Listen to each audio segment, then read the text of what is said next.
महाराज की जय हो। वहां से क्या प्रस्ताव लाए संजय?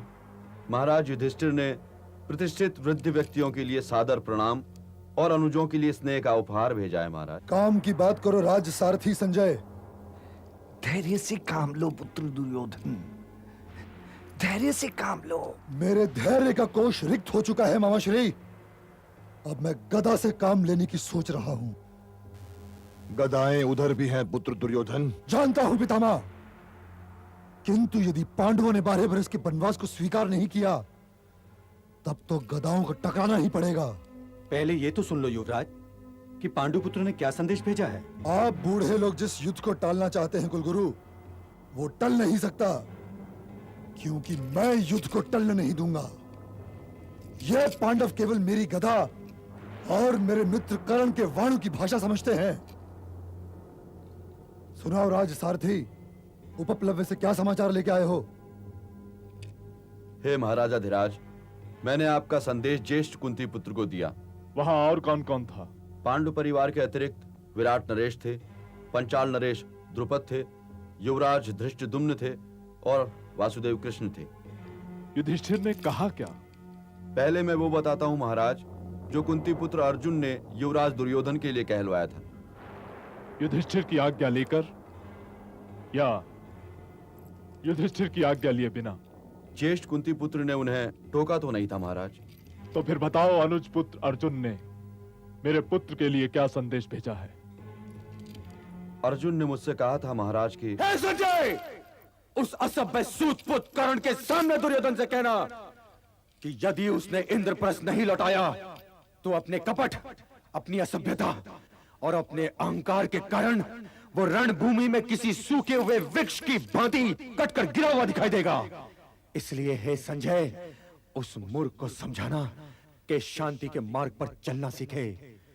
महादेव की सौगंध, जब मेरे वाणों की वर्षा होगी तो अग्नि बरसेगी और वो अग्नि कुरुसेना और सेनापतियों को यूं जलाकर भस्म कर देगी जैसे ग्रीष्म ऋतु सूखी हुई घास को जलाकर राख कर देती है। राज सारथी, तुम संदेश सुना रहे हो या ज्येष्ठ कुरुपुत्र दुर्योधन को डराने का प्रयत्न कर रहे हो? ज्येष्ठ कुरुपुत्र तो गंगापुत्र भीष्म है युवराज। जानता हूं कुलगुरु कि ज्येष्ठ कुरुपुत्र तो पितामह है। मैं क्षमा चाहता हूं, परंतु यह घोषणा भी करता हूं कि यदि पिताश्री ने किसी को मेरा उत्तर लेकर अर्जुन के पास नहीं भेजा तो मैं स्वयं उपप्लव्य जाकर उसकी असभ्य जीभ खींच लूंगा और उसकी प्रतंचा बना लूंगा। धीरज पुत्र, धीरज। धीरज और धैर्य जैसे शब्द मेरे लिए नहीं बने हैं पिताश्री। वत्स दुर्योधन, मेरी बात ध्यान से सुनो। तुमने धर्म और अर्थ दोनों ही से अपना नाता तोड़ दिया है। तुम ही कुरुवंश की पतनशीलता का कारण हो पुत्र, तुम ही। और अब भी यदि तुमने अपनी आंखें नहीं खोली तो समझ लो पुत्र कि अपने महारथियों के शव देखना तुम्हारी नियति बन चुकी है। हे पुत्र दुर्योधन, तनिक सोचो तो, तुम केवल 3 व्यक्तियों की ही बातें सुनते हो।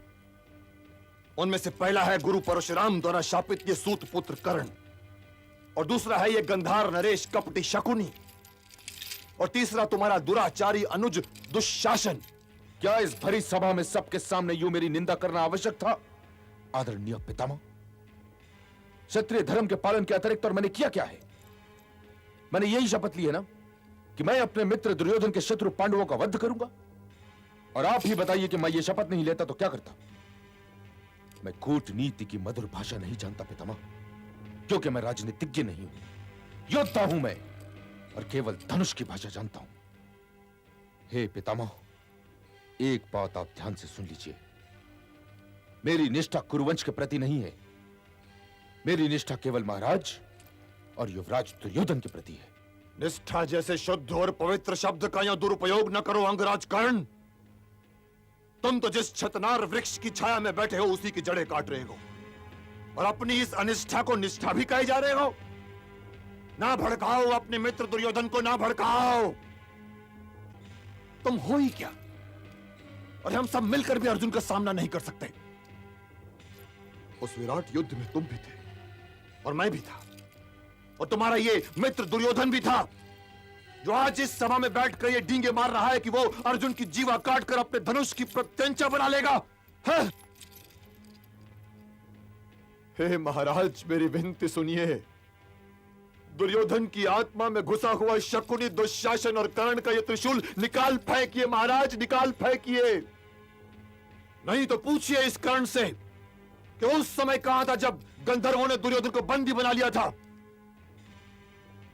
युद्ध की बात करना और बात है महाराज, किंतु युद्ध करना और बात।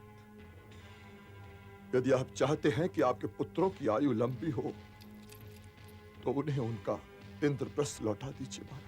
कभी नहीं पितामह, कभी नहीं। पहले वे 12 बरस के वनवास को स्वीकार करें और तब आए। आपके विचार में हमें क्या करना चाहिए आचार्य द्रोण? यदि महाराज युद्ध का आदेश देंगे तो युद्ध अवश्य होगा, किंतु मेरे विचार से गंगा पुत्र भीष्म का प्रस्ताव स्वीकारनीय है। संसार की कोई भी सेना उस सेना को नहीं हरा सकती जिसकी ओर से अर्जुन युद्ध कर रहा हो, जिसके पक्ष में भीम की गदा हो, जिसके हाथ में युधिष्ठिर का भाला हो। गुरुवर, यदि हमारे शिविर में आप जैसे पांडवों के शुभ चिंतक होंगे तब तो हम युद्ध करने से पहले हार जाएंगे। जब हम बोल ही नहीं सकते हैं महाराज, तो हमारा इस राजसभा में होने का तात्पर्य क्या है? मुझे आज्ञा दीजिए महाराज।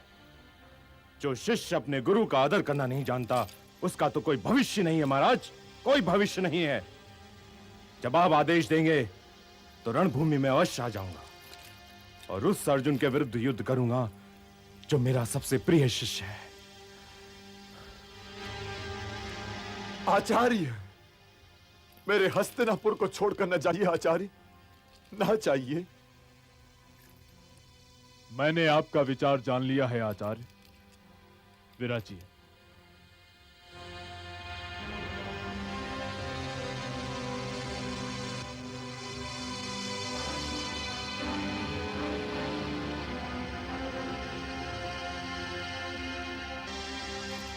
अर्जुन तो अग्नि शिखर है संजय, उसके कहे से मन क्या मैला करना। तुम ये बताओ कि स्वयं धर्मराज युधिष्ठिर ने क्या प्रस्ताव भेजा है? यूं भी द्यूत में वत्स अर्जुन नहीं हारा था, स्वयं युधिष्ठिर हारा था, तो उनकी ओर से निर्णय लेने का अधिकार भी केवल उसी को है। क्या वो भी युद्ध की तैयारी कर रहा है? यदि हां, तो यह भी बताओ क्या वहां कोई ऐसा भी था जो युद्ध के प्रस्ताव का विरोध कर रहा था? वासुदेव कृष्ण के अतिरिक्त वहां कोई शांति की भाषा नहीं बोल रहा था महाराज। मैं युधिष्ठिर के रोष और वासुदेव की शांति के अतिरिक्त और किसी से नहीं डरता संजय। क्या तुम्हारे कहने का तात्पर्य यह है कि वे युद्ध चाहते हैं? उनके पास 2 ही विकल्प हैं महाराज, इंद्रप्रस्थ या युद्ध।